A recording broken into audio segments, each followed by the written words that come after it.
அம்பேத்கர் குறித்த அமித்ஷாவின் சர்ச்சை பேச்சு விவகாரம்.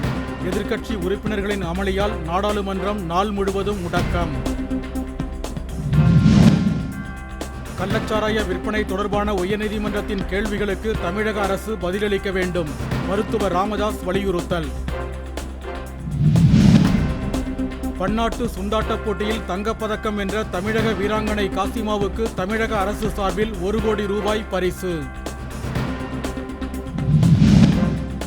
சென்னையில் நகர்ப்புற வாழ்விட மேம்பாட்டு வாரிய வீடுகளை ஒப்படைப்பதற்கு காலதாமதம். அமைச்சர்களிடம் பெண்கள் சரமாரி கேள்வி. புதிய சுத்திகரிப்பு நிலையத்தால் ராமேஸ்வரம் அக்னி தீர்த்த கடலில் கழிவுநீர் கலப்பது தடுக்கப்பட்டுள்ளதாக உயர்நீதிமன்றத்தில் தமிழக அரசு விளக்கம்.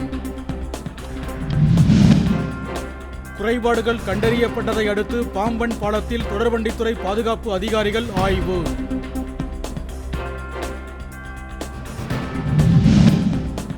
இரண்டாயிரத்து 26 சட்டப்பேரவைத் தேர்தலில் பாஜகவுடன் கூட்டணி அமைக்க வேண்டிய தேவை அதிமுகவுக்கு இல்லை. ஜெயக்குமார் கருத்து. வங்கக்கடலில் நிலை கொண்டுள்ள காற்றழுத்த தாழ்வு பகுதி வலுப்பெற்றுள்ளதாக வானிலை ஆய்வு நடுவம் தகவல்.